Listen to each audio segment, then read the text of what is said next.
Hello, hello, hello. Welcome, everyone.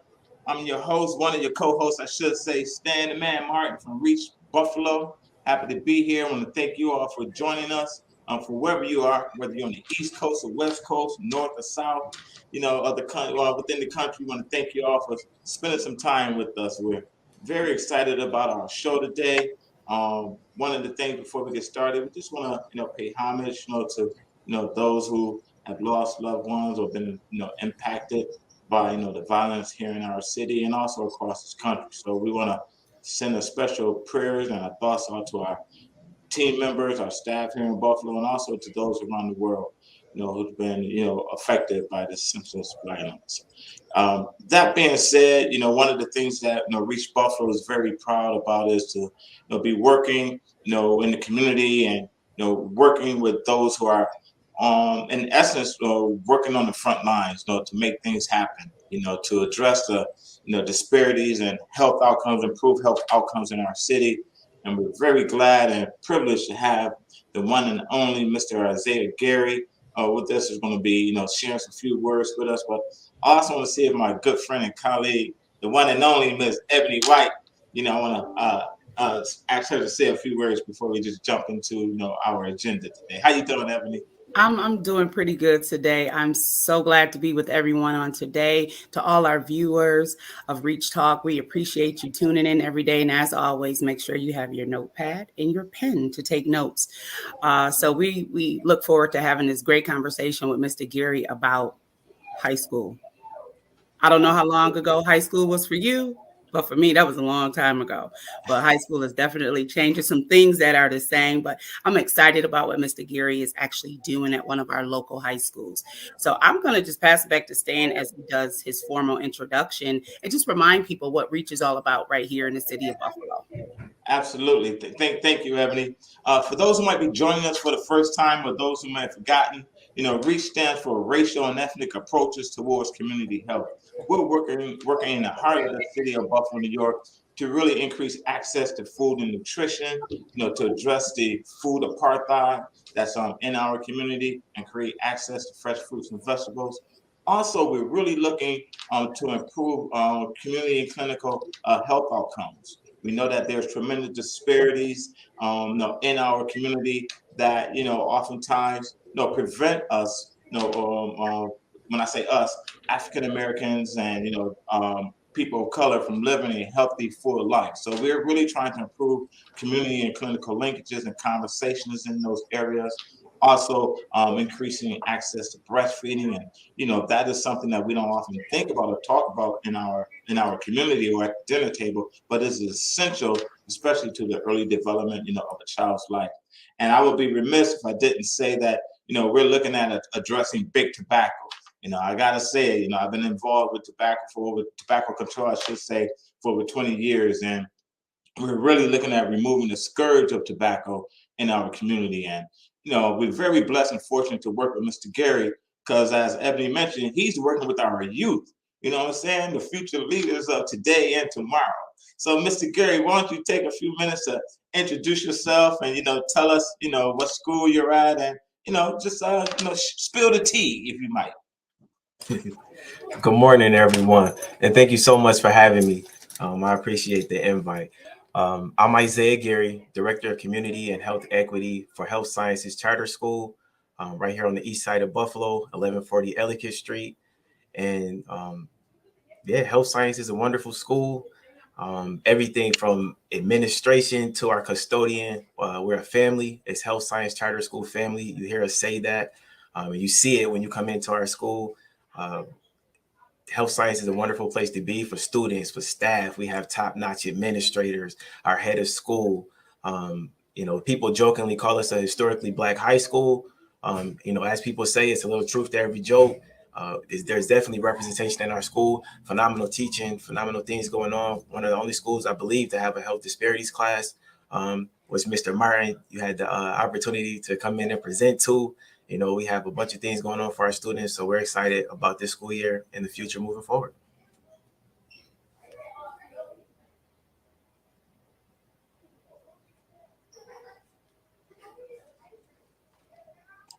Thank you. Sorry about that. I was going to say now, Isaiah, don't confuse our audience calling me Mr. Martin. They'd be like, "Who is Mr. Martin?" You know, this staying the man is totally fine. Okay, but no, I'm just joking with you. But glad to hear about a historical Black high school. You know, that is really significant.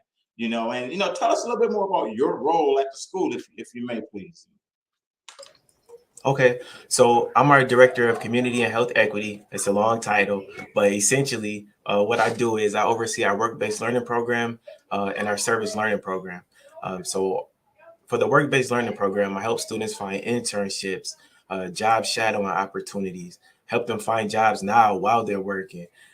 We bring guest speakers in to speak with them. For example, Mrs. White came in when we had a panel discussion and spoke to our students about health disparities in healthcare. So a lot of my job is essentially helping students figure it out, helping them create their roadmap and figure out what they want to do after school. The service learning component is helping our students find volunteer opportunities. So all students at Health Science Charter School are required to complete 100 hours of community service upon graduation. So, for 25 hours per year. So I oversee that work. And then the health equity part, which is one of my favorite parts of my job, is doing the work to address the social determinants of health and advance health equity. I help out with our health disparities class. And then we have a program called Wellness Wednesday, in which we bring organizations in, community organizations and partners into the school to table and to educate the staff and students on different health disparities. And again, push that work to advance health equity. Excellent. As you were, sharing some of those jewels that you're working on in terms of your role, as you mentioned, I had the opportunity to visit, Health Science Charter School. And, what is it like working in the high school for you? I mean, I used to avoid the cafeteria, the teacher's cafeteria, the faculty round table for various reasons, but we ain't gonna go there. But, what is it like working in the high school for you? Listen, I can't believe they pay me to do this, man. I love it. So what I'll say about working in a high school is it is challenging and rewarding. Our young people they have their own personalities. They have their own way of seeing things, and I love it, So it's great because my center page is being who I needed growing up. That's kind of like my thing about life, right? Is being who I needed growing up, and having this type of, being in this role gives me the opportunity to do that. Amongst the other things that I mentioned doing, I'm able to do some mentoring, both formally and informally. But working in high school is great. The kids, you get to be their champion. They need someone, many of them need someone, and you get to be that person for them. The teacher, like I said, I don't want to, keep bragging on the school, but the teachers, administration, the custodian, the hallway monitors, the teacher assistants, it's wonderful, man. And it's a family and we all work together. So it's excellent working in high school. Yeah, gotcha. Definitely brag on it. We have over 1 million listeners around the world. They need to know about, one of the best kept secrets here in our community. I was thinking back, when I was in high school, you took me down there. That's when I had waves. As a student athlete, though, I had to wave like you. They circle it, make your feet stick. But I was thinking about high school, and when it was like I was a student athlete, so it really was enjoyable for me. I went to Seneca Vocational High School. They call it MST nowadays. But what was it like for you in high school? What were you like, as well? So high school for me was an interesting time. We talk about these social determinants of health. We talk about ACEs, and without getting too far into detail, I went through a lot of challenges through high school, just growing up in poverty,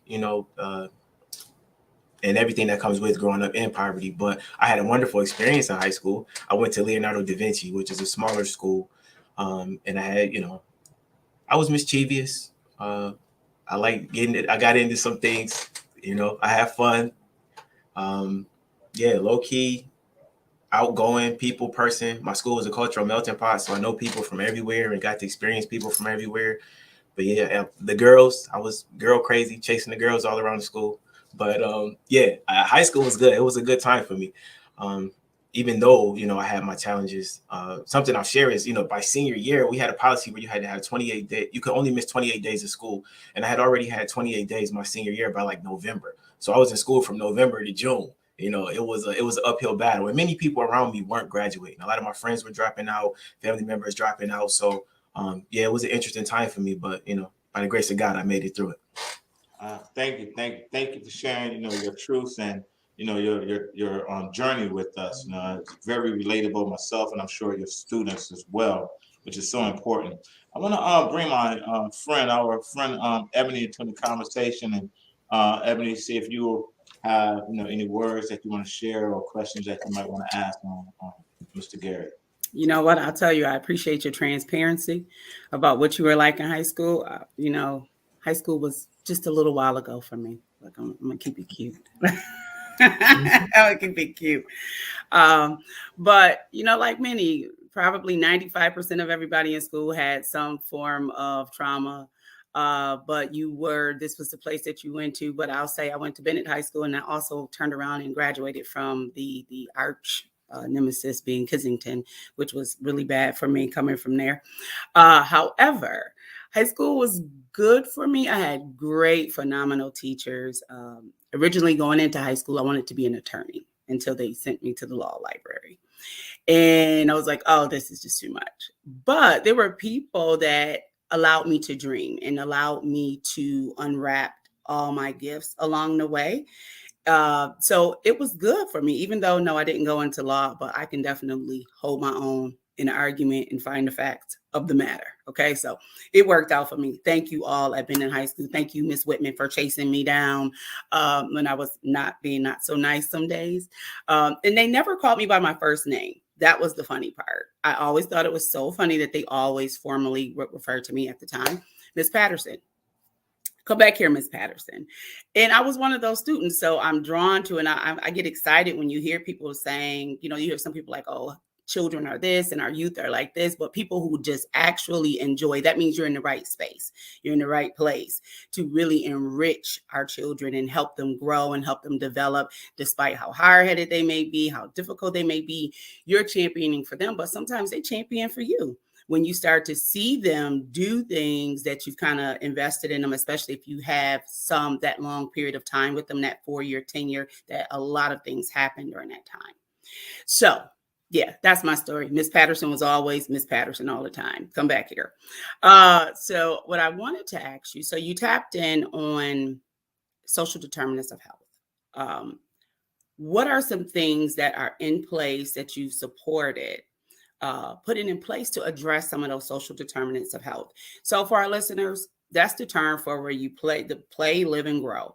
Your environment, your home life, your family dynamics, your social and economic things that may be happening. So what are some services that are in place that you've kind of instituted to really support students and create that environment that is a conversation that can be had?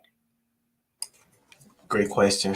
So one thing I'll say is education. The place the starting point right now is education. And the way we go about that is bringing in organizations and community partners to talk to our students, to talk to our staff. Again, Wellness Wednesday is an initiative that we launched. And on Wednesdays, we typically have a table set up outside the cafeteria where when students come in the cafeteria and out the cafeteria, they can engage with community partners and organizations. So for example, Reach actually came in. We have UB, we may have someone about nutrition, your diet, smoking, cancer. So all these different issues that disproportionately impact the Black community. We have people come in and table about those and educate our students on them. We also have guest speakers come into our health classes and our health disparities class to educate our students. And again, staff can participate as well. So that's one way. Another way is, again, the health disparities class, the actual class, that's clutch. So our students are learning things that I don't know everyone else is learning, but they're learning about the different health disparities day in and day out.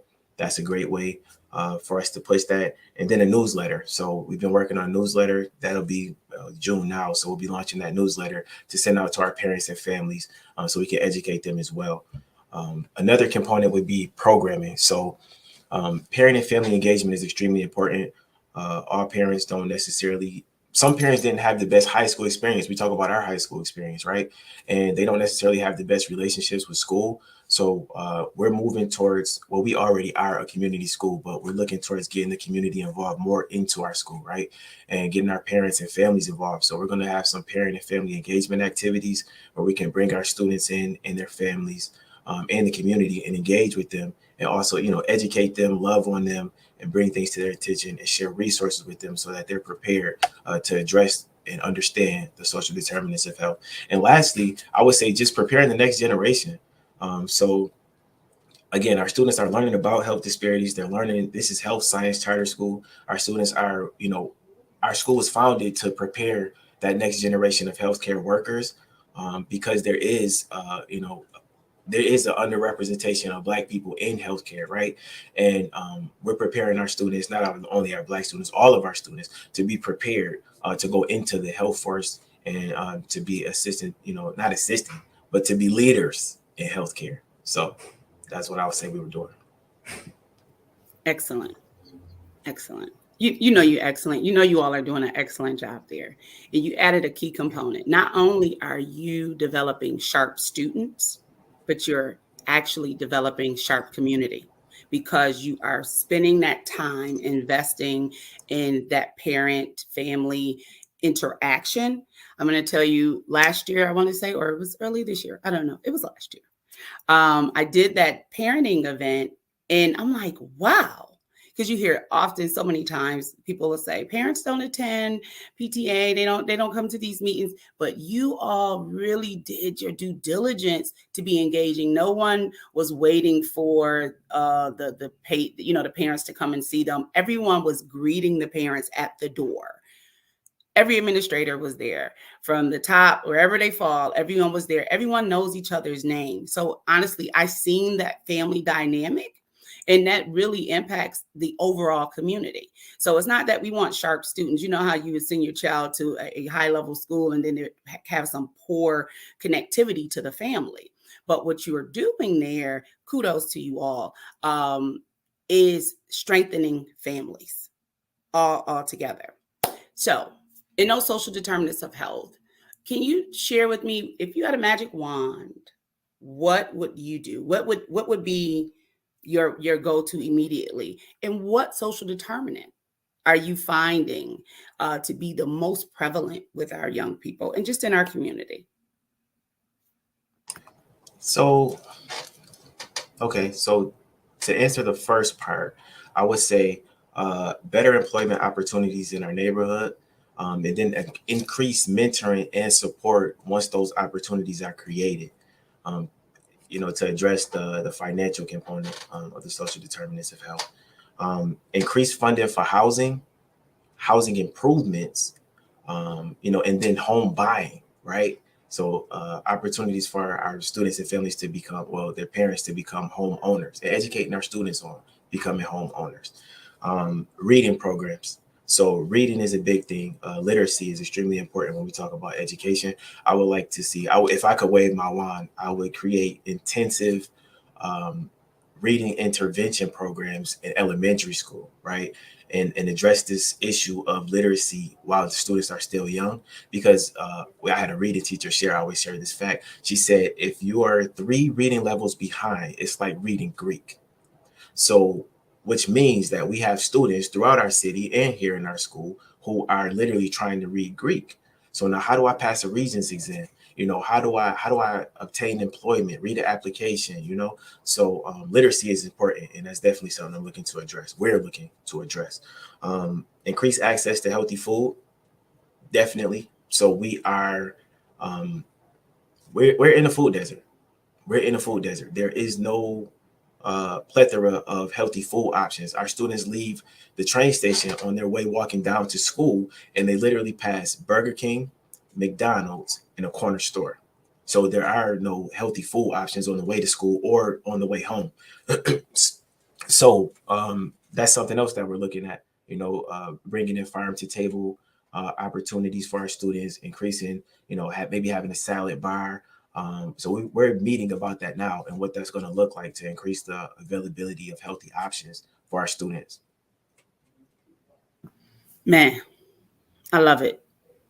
I love it. I love it all. I love the fact that bringing in for home ownership, because home ownership for the parent becomes generational wealth for their children.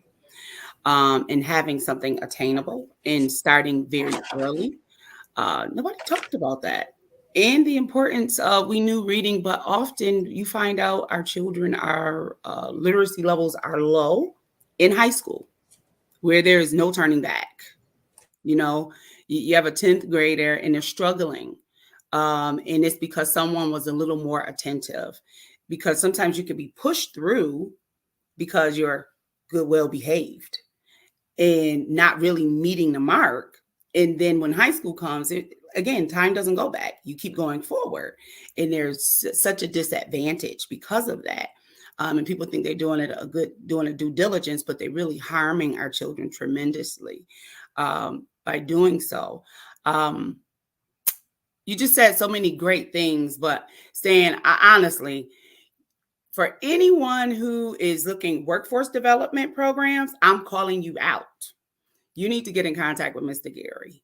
For our seniors who need that workforce development, if they're not heading straight to college, I do not want our young people to be walking out and aimlessly roaming this world, right? I don't want them roaming around without a plan. Now, the plan may change, but at least we want a plan to support them with workforce development. Healthy and nutrition and items, farm to table. We know folks that we need to get in contact with. Reach out to Mr. Gary at Health Science Charter School to increase the wellness of our children, our adolescents, and the faculty. Because again, the family approach. If someone is in business and they're looking to create a healthy business in that community, right there in 14209, you find you a storefront and you create some salad bar and some better options for our young people because they think, they have better, you function better when you eat better and all of those things. I'm going to segue to Stan because right now my wheels are turning. That's just how I go. And I'm like, who should I call? But I'm asking you, if you're viewing right now, to reach out to Mr. Gary, reach out to Health Science Charter School and be a support to what they're doing and just help the school grow. Maybe it'd be Health Science Charter 2 or 1. And we can get some early elementary students outside of high school students because that's what it's about, to not break up that high level of education, that high level. It's a kind of from start to finish, getting them out and preparing them from some of our phenomenal local colleges right here. So I'm going to segue to Stan with any other questions or just conversation pieces because we don't drill it. We have a conversation. Yeah, no, thank you, Ebony. I appreciate that. And one of the things I was hearing you, really talk about, Isaiah, Health Science Charter, you have an excellent academic program, and you have an excellent athletic program. So and when you look at combining those two, and you look at the disparities, the inequities that you're addressing right here and now. How can other organizations? Because I'm gonna tell you right now, reach. We're gonna love on you all, as you say. We're gonna wrap our arms and reach out to you. All right, and it takes a village. So how can other organizations contact you and get involved? Okay, so to contact me, my contact information is igary at healthsciencescharterschool.org. You can call me directly at 716-380-2568. That's my direct line. To get involved, we're looking for internships for our students. We want to expose our students early and often to different career tracks that they're interested in. We're looking for job shadowing opportunities.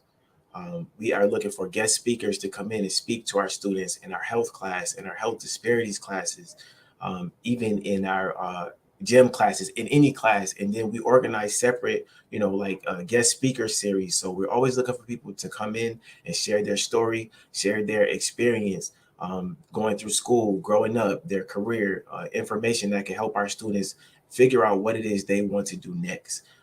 MASH camps, if they're healthcare organizations. We would like to bring our students. We just did a MASH camp over at the McGuire Group, and that was phenomenal. You know, we brought our students out there. They toured the nursing facility. They saw a day in the life of different job opportunities, because the thing is, our students don't know what they don't know. And when they aren't exposed to things, they don't know the opportunities that are available to them, right? Another thing would be, I would say, service learning opportunities. If people have, you know, big events going on that they're looking for volunteers for, we have some seniors who need some service hours now, you know, because again, that's a graduation requirement. And in general, our students complete service learning from freshman year to senior year. So we're always looking for service learning opportunities for our students. Yeah, just being a presence in our school, any resources that anyone can share with us. We're always looking for resources for our families, to make connections for our staff and our families, you know, to provide the best services possible. And again, address those social determinants of health and advance health equity, because it impacts us on every level, from, like I said, the custodian to administration. We all experience the same challenges when it comes to the social determinants of health and healthcare. Some of us are in, you know, different situations, but it impacts us all directly. And what impacts us impacts everyone. Absolutely. And, you know, knowledge is power. And we also recognize, I think one of the things that you mentioned, that, you know, we have to change the physical environment as well. You know, as when you mentioned on that journey, on that path, when someone leaves the train station, or they get off the bus, you know, to and from school, what are the messages that they're getting, you know, within that time frame? You know, is it helping or is it hurting?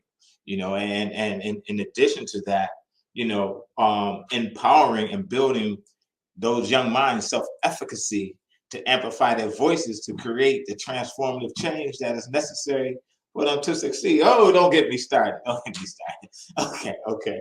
So, but no, that is great. That is great. I wanted to ask you, is there anything that we haven't touched upon that you want to highlight? Any upcoming events, or just, you know, a success story, you know, a testimony that you have that you want our audience to know, you know, before we, you know, leave here? I would say, well, one thing that we haven't touched on that I want to touch on is mental health, right?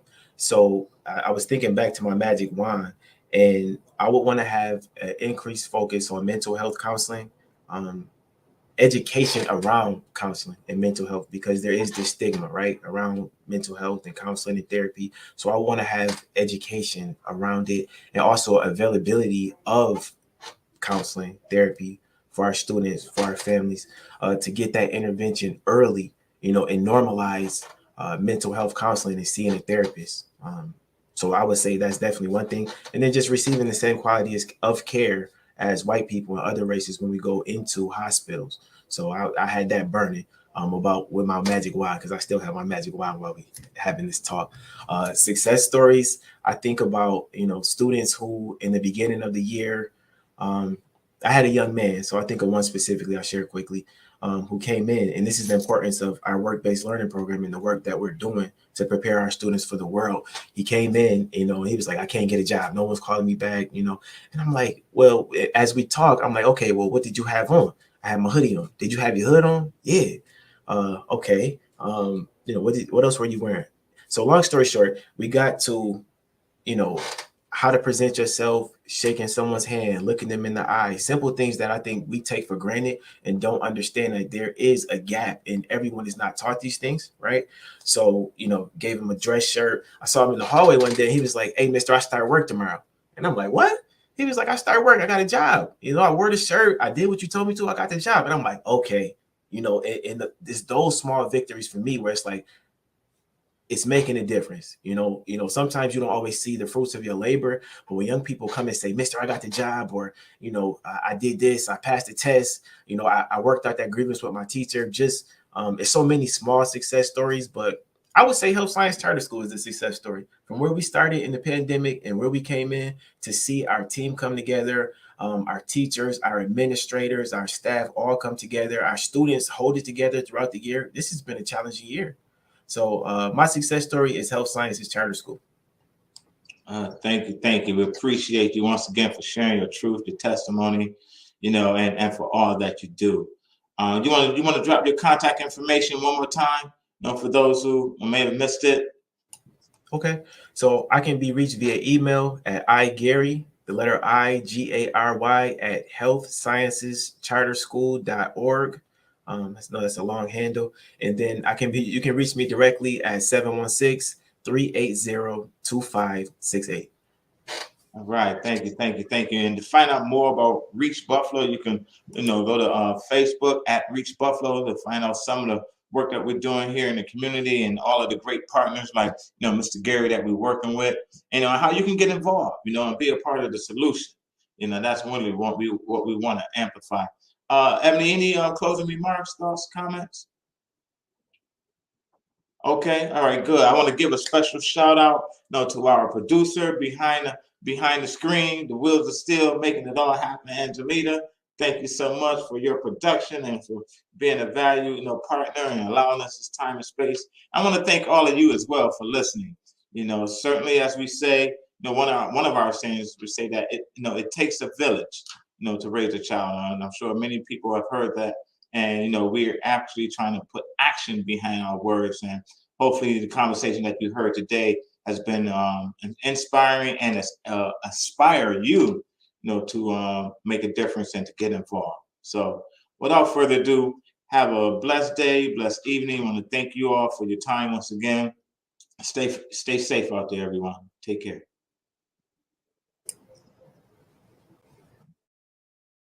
Reach Buffalo, promoting a healthy community. Reach, racial and ethnic approaches to community health locally in Buffalo to reduce racial and ethnic health disparities and rates of chronic disease. We want to make a change by reducing exposure to tobacco in housing and work areas, by increasing access to nutritious foods, by creating a breastfeeding community, by increasing referrals to primary care and community health providers, and by implementing community work groups. Reach Buffalo will concentrate on Ferry Street itself, as well as a community that resides within 4 blocks to the north and south of the corridor in 5 zip code areas: 14208, 14209, 14211, 14213, and 14215 in Buffalo, New York, with disparities in rates of chronic disease. Get involved. Ferry area residents will have an opportunity to have a platform to voice their opinions, organize, and make decisions in these efforts. For more information, you can contact Ebony M. White, Community Outreach Coordinator. Buffalo's WDAP Radio.